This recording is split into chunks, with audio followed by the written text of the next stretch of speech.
Thank you, Sig, for those generous introductions. The Pulitzer's highest honor this year went to a story that many Floridians had suspected all along, that off-duty police officers are the worst speeders on the road. Until the Sun Sentinel followed the digital footprint left by speeding cops, the evidence had been largely, purely anecdotal. But the reporters got the records that provided clear, unimpeachable proof that off-duty policemen were racing at high speeds through tollways, endangering not only themselves, but also other motorists. The key to unlocking this story were highway toll records. In the course of a 3-month investigation, reporter Sally Kestin and database specialist John Maines mined SunPass toll records from 12 South Florida police agencies. They found nearly 800 cops who reached speeds of 90 to 130 miles per hour in the previous year, many of them driving while off duty. Their research showed that speeding cops had caused at least 320 crashes since 2004, killing or maiming 21 people. The victims included a 14-year-old girl and a college student. Yet Sun Sentinel's investigation revealed that only one speeding cop went to jail, and only for 60 days. We're going to show you a video that explains the seriousness of the problem and its tragic consequences. We expect police officers and deputies to come rushing during emergencies, but what about when there's no emergency? South Florida law enforcement officers are sworn to uphold traffic laws on our roadways, but they're among the worst speeding offenders a Sun Sentinel investigation has found. Oftentimes, the speeding ends with fatal results. This was a tragic accident. I know what I did was wrong. I know I was driving faster than the speed limit on that night. The Sun Sentinel has learned that more than 700 cops from a dozen agencies hit speeds of 90 to 130 miles an hour through South Florida highways from October of 2010 through November of 2011. Miami police officers were among the most chronic off-duty speeders, with 143 cops driving at least 90 miles an hour, all of them outside city limits. More than 50 exceeded 100 miles an hour. When shown the records, even Miami police officials seemed surprised by the numbers the Sun Sentinel uncovered. Can I get a copy of this? Because this, yeah, of course, we're going to leave this beautiful, with you. beautiful. Thank you. Wait, all those drivers? Yeah. Wow. It's not very prudent to be out violating the very laws that we enforce. This is something for our internal affairs major to receive and investigate, because, you know, again, the policy is what the policy is, and the policy says that they will adhere to the laws, rules, and regulations, and the departmental orders, and you know, anytime we find that someone's not doing that, then they'll have to deal with the consequences that come with that. The problem with speeding cops caught national attention in October when a state trooper clocked Miami police officer Fausto Lopez going 120 miles an hour on Florida's Turnpike on his way to a second job.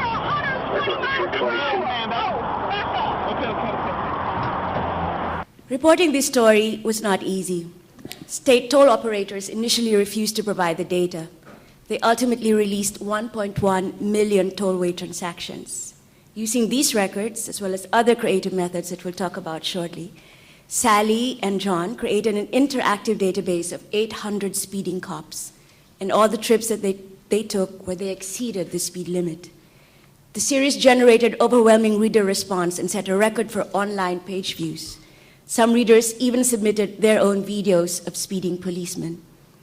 The series also produced immediate results. 163 officers have since been disciplined. 1 Miami cop was fired, 10 others were suspended. Some changes were systemic. Police departments began monitoring officers driving using GPSs and other devices. Another department used the same methods employed by the Sun Sentinel. They checked the officers' toll records. Best of all, South Florida cops have since slowed down. In a follow-up story, the Sun Sentinel examined a new set of toll records and found an 84% drop in excessive speeding. As one reader wrote to the paper, "Thank you for making the roads safer and forcing these guys to slow down." Sally, We have 200 students here who are about to start working on their master's projects, and they are looking for story ideas. Where did the idea for this story come from? The officer at the very end of that video, the one who saw nothing wrong with driving 120 miles an hour in pre-rush hour traffic, by the way, simply because he was running late to his second job as a private security guard. He was the impetus for our investigation. The state trooper who pulled him over, and that was by the way, very unusual occurrence in Florida. They would give a pass, essentially, to any law enforcement officers as soon as they recognized the vehicle. But she didn't. She had seen this guy flying up and down the highway before, and she pulled him over. She chased him for 7 minutes with her lights on before he finally pulled over. And her dashboard camera caught the whole thing. And you see him just zipping in and out of 5 lanes of traffic. She's going, over 100. She can't quite catch him. And the video of that traffic stop went viral, and as you might imagine, and the stories in South Florida about it just drew hundreds of comments. Most of them, people outraged at the hypocrisy of police officers who, including him, who write speeding tickets for a living, so blatantly disregarding the laws that they enforce. So John and I were both on the investigations team, and we actually had, for a couple of years before that, we had gone through some staff cuts, and we weren't really doing the long-term investigations that we had once done, and we got a new editor, and he was very interested and committed to doing investigative journalism. And we just happened to be looking for ideas right at that time. So I went to John and said, we know this guy is not the only cop out there doing this because we've seen it ourselves. And here's the perfect opportunity to try to tackle this. And then the question just became, well, how are we going to prove it? So this was one case, right? And many of our stories start with one case or several cases. We start with anecdotes. But how do you go beyond the anecdote? How do you report a story that goes beyond individual cases to show that there's really a pattern of wrongdoing? Well, we needed to have some kind of a solid base of evidence. And we had discussions about we had to have something very good and strong. And Sally and I had talked about how are we going to prove this? And one of the things we first thought about was GPS. We'll get the GPS from the police departments. That didn't work. The police departments either, surprisingly, didn't have GPS, or they just told us, forget it. You can't have it because you'll identify where our cops lived, and some of them are undercover officers, and you can't have it. So eventually we came across the thought, well, there was one embarrassing thing we did, which we went out and bought a radar gun. And don't ever try that. It doesn't work. We were at an overpass at 5 o'clock in the morning trying to shoot down at these cars, and it's dark, and you can't see anything. You can't see if it's a cop car or not. What you can see in the background is a big cloud of rain coming right at you, and we hadn't brought our raincoats, our umbrellas. So we finally decided that the idea of what we had to do was get these SunPass records, these toll, like Easy Pass here, same exact thing. And so we went out and we requested the records. At first the agency said, no, you can't have them because it's private information. We looked at the law and they said the law says you can't have personal and confidential information released. There was none of that. These transponders were that the cop cars carry, which take a reading whenever they go through a gantry, were public. They belonged to a public agency, public agencies. So that's where we went at from there. So did you have to file a lawsuit to get those records, or you just? No, we already did it ourselves.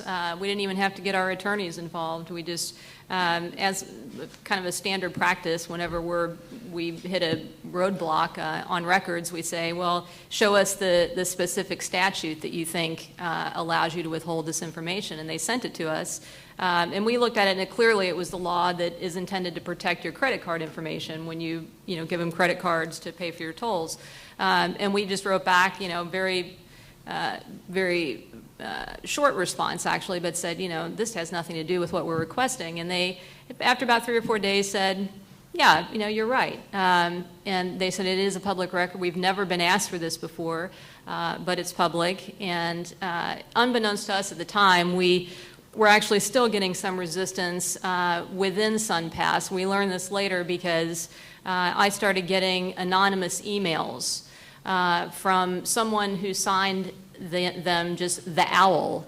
And it was clearly somebody within SunPass who wanted us to kind of figured out why we wanted these records and was eager to help. And one of his first emails was, you know, I'm happy to help you, but, you know, you can't reveal who I am. And I just wrote back and I said, I don't even know who you are. And that worked, got a little dialogue going, and we found out from this source that there was a new director at the toll agency. We never actually talked to her, but this is what we were told later, who had come from New Jersey and wasn't very media friendly and was not too keen on the idea of giving us this data. And there was some meeting coming up that she had called with their general counsel, presumably to try to block the release of it. And this helpful employee had enough clout there that he actually instructed a subordinate to go into the office on a weekend and download or upload the data to an FTP site for us to access. So the Owl was very helpful. He only lasted about a month and then flew the coop, and we never heard from him again. But the tollway data didn't tell the entire story, right? Because they just showed the time the police car entered the tollway and the time it left. You had to, how do you prove Actually, it only told you that it went through a gantry, not the time that it left. It only said that this cop car went, and you used the transponder number. Show this? You want to show that? Okay. So there it is. That's what it looks. That's exactly the raw data we got for City of Miami. And if you look at it, it doesn't show when they started, when they entered, how, and mostly it doesn't tell you what the distance was. And that was, in computer work, you want to have everything in rows and columns and have a nice, neat, here's where you started on your trip to work, and here's where you got out. You went through the gantry to go, but this doesn't do it for you. And also what it doesn't do is it doesn't have mileage. So right away we knew we had a problem. We called the state and said, can you give us the mileage between these toll gantries? And they said, well, we can give you the mileage mile marker, which just mile marker 13, mile marker 18. We knew that wasn't good enough because this information, we had to have it very, very accurate. So after wondering how to do that for a little while, we called Garmin. Sally called Garmin, the GPS manufacturer. And Garmin said, we've got just the thing for you. It's a little thing about the size of a matchbox, and it's extremely accurate. It's runners and bicyclists use it for timing themselves. And so we got that, $140 or something like that. And so we set out to drive, ultimately ended up like 2,500 miles that we drove going gantry to gantry in the dead of night and collecting all this data for mileage. So then once we had that, it was simple math, really.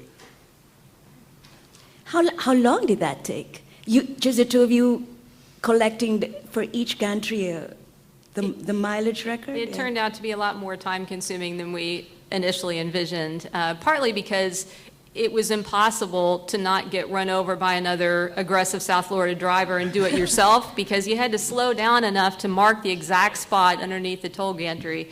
And it was too much to do for one person, so it was a two-person job. One person drove, and the other one would mark the beginning of the route and the end of the route with the GPS and record the mileage. So that ate up a lot of time, and it took us probably about 6 weeks, I guess. We, at one point, recruited an editorial assistant in the newsroom to be our driver. The other thing we realized was it wasn't good enough to just go one direction. From one toll booth to the next, you could not assume it was the same distance in the opposite direction. And a lot of that had to do with exit ramps. You know, you might enter with just a straight shot onto the highway, or you might go through a loop, and that really affects the distance. So we had to measure each way, both ways, We got reimbursed for, I think, 2,500 miles driven on our cars. So finding the evidence of the speeding was one part of the story. The other part was finding evidence of the damage the speeding had caused. How did you go about doing that? Well, Sally's great about every time she does a story, she wants to say, okay, we've proved wrongdoing, but who are the victims? Who are the victims here? And so what she basically set out to do was basically find out people who had been killed by cops going at high rates of speed. And it happens to turn out that there's quite a few of them. And not only that, but sometimes the cops kill themselves. How did you find these people, Sally? A combination of just searching, actually Google searching for certain ones around Florida that had gotten media coverage, but we wanted to do something more comprehensive than that. And for years, John and our data folks had collected Florida highway safety motor vehicle crash records. So we had but about, I think, the last 2 years' worth. So we ordered those from the state. And then we were able to just search. I think we ended up searching about 1.7 million crashes, looking for any that involved police officers and when those vehicles were cited for, or when excessive speed was a factor. So that's how we were able to find the 320. And then the deaths and it really just helped convey the danger that this posed and the just tragic consequences. So one of the most immersive things about these stories is your database. You built a searchable database. Can you show us how you went from this to the actual database? Basically, I won't go into the details, but there was problems with actually building the data to get the accurate readings, because the way we had to put the data together, we got many, many false readings.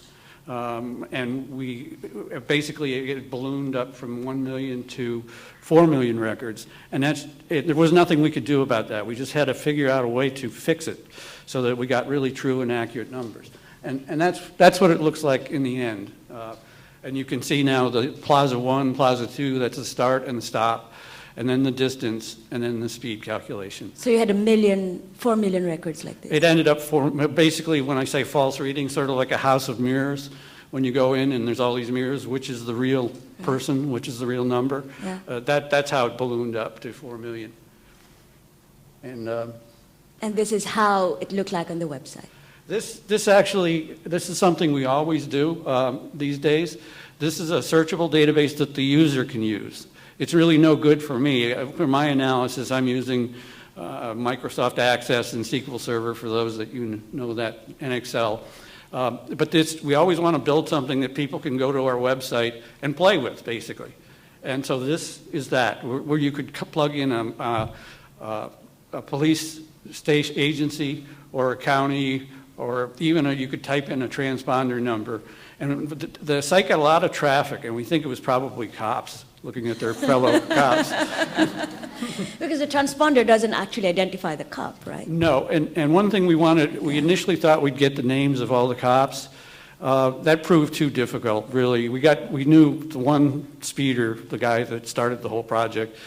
We were able to identify him pretty quickly. But when we went to the agencies and started saying, can you give us all the names, who's got that transponder, we were running into too much difficulty, and in the end, it really didn't matter. We really had the one guy, and so it wasn't worth spending more months just suing to get that data. Okay, your turn to ask questions. We have microphones on this side of the aisles, so please come up. Right. Just say your name quickly and... My name is Roger Miller, and I was wondering if you've seen other news agencies try to repeat your study using the same techniques, and how you feel about that. We have been contacted by a few. I know in Florida, SunPass now is not releasing the data, or they were giving other reporters problems with it. And we live in a state with great public access, public records laws. So, I think that would be an obstacle for reporters in other states, might not be able to get the data at all. But I think it's a wonderful idea. Anybody that can, I'm certain this problem is happening in a lot of communities. It's not just a uniquely South Florida problem, so I think any other kinds of stories would be great. Hi, my name is Daniel Dwapper. How many clicks did your database really had? Because you didn't have the names of the cops. How much interest did that generate? The web page that you're looking at? Just the database. I can't remember the raw numbers of how many hits we got, but we got lots. Over time, thousands of hits. Which for the New York Times isn't a lot. They count them by the millions, but for us it was a lot. Yes, please. Hi, two questions. One, when you brought this information to police, I guess we saw the video, but was that seemed very positive. Was that actually how they responded beyond the video? But two, what did they do to actually fix the problems? You said there was a follow-up article. The speeding had gone down dramatically. What was the solution? Yeah, we made a decision to take what we had found to the police agencies really earlier than we normally would in an investigation. We went about a month, maybe 5 weeks in some cases, and we also made a decision to give them the data because we really wanted to vet this. We wanted to know ahead of time if they were going to raise any significant challenges to it. And we weren't exactly sure what to expect when we went in, but it was surprising to us. Every single department opened an internal affairs investigation based on what we hand-delivered to them ahead of the publication. And they all took it very seriously. It's a liability for a police chief or police administrators to have their guys out there, especially off-duty, with no legitimate reason to be speeding and crash into somebody. It's a liability. So they were, they were very receptive. They did different things. I think the biggest change was cultural. It's not that they didn't know this was happening before. It's just we presented such irrefutable evidence of it on such a big scale that it just became impossible for them to ignore anymore. And I really saw a change. Before where somebody would call and report a cop for going 100 miles an hour, they'd say, bad cop, and maybe write up something in their personnel file, and that was it. And they started taking it seriously. One department actually modified a feature in the GPS in their police cars so that this annoying computer voice, a woman's voice now comes on whenever they exceed the speed limit, and she says, "You are speeding." So I'm sure they're very thankful to us for that. They should have used your voice, probably. Yes, please. Hi, my name's Jenny. I guess I'm just still a little unclear. So you've uncovered all this data, and then you take it to the police departments and the highway patrol. But what was the step that you were able to verify the number of these cases weren't actually en route to an actual emergency? And what was the percentage of those findings? We couldn't say definitively. The way we characterized it in the story was over half of all of those speeding incidents occurred outside the jurisdiction of the agency where the officer was working. And they were, pretty clear patterns. It was somebody kind of going back and forth the same route day in, day out. So it appeared it was people commuting, going back and forth to work. They weren't in their city limits, so they really didn't have a justifiable reason to be going those speeds. There were certain countywide agencies in the Florida Highway Patrol where we couldn't tell because their jurisdictions are much larger. And we didn't say one way or the other if that was off-duty. We just said many of them appear, or most of them appear to be off-duty because they're outside their cities. And then when the internal affairs investigations came back, after we had published, they did verify that they were off-duty. Yes. Hi. I was curious at what point in the reporting process you knew that this was a big story, because it obviously took a lot of time and effort to nail it down. And second, I was curious about your decision to go to Garmin. Were there any concerns in going to a private company with your scoop and what you were trying to find? Second question first. The reason we went to Garmin was we actually tried driving it just in measuring distances with our odometers, and that's what we were originally going to go with. And we went out in my car a couple of times, and then we went out in John's car once, and we happened to measure the same one, and we got a different answer. And then we realized, odometers just aren't as precise as we need them to be, because we had certain toll booths that were only, a couple of miles apart or even less than that. So if you're off by 1/10 of a mile, that really affects the speed. So then we went to an engineer and we said, this is our problem, what would you do? And they said, well, GPS is the way to go. That's going to get you the kind of precision and accuracy that you need. So then it just became, I didn't have any concerns about the private company. We just wanted to know what would be the best model to achieve what we were trying to. And I'm sorry, what was your first question? Just when in the reporting process you knew. Our Eureka moment, we had a few of those. Probably, we started calculating the speeds. We didn't wait until we had measured everything. We did it we would come back after a day of driving around, and John would plug a few of those distances in. And we started with the routes that were the most traveled, so we'd get, the biggest volume, the biggest bang for our buck. And we started plugging the distances in, and we started seeing speeds, a lot of speeds like this over. We made a decision later on using 90 as a cutoff, but we were seeing, many, many more in the high 80s. But then we were seeing 90s and 100, and we thought, yeah, we're definitely onto something here. This would have to be our last question. Yes. Hi, my name's Thomas. I have a two-part question.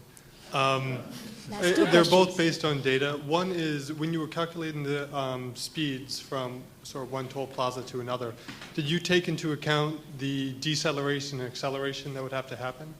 And because that would actually bring the whole speed down. And also, for the Miami Police Department, whenever they were mentioned, it always was mentioned that it was always outside of sort of Miami city boundaries, whereas for other departments, it was often outside. So what was the distinction there? Why were the Miami cops always outside? On the first question, yeah, we calculated average speed. And so if somebody was going 90 miles an hour and our average speed was 90, and they got off at an exit, they were going even faster most of the trip. And what was the second question? The second question was... Miami. Yeah, the reason was because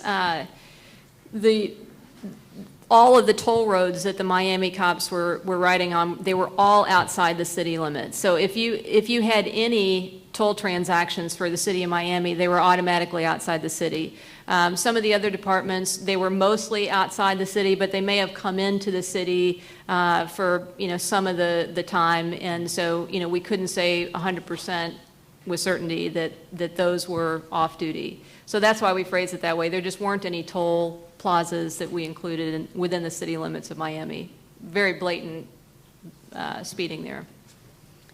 Thank you for your questions. We'll have more time at the end of all three panels to ask more questions.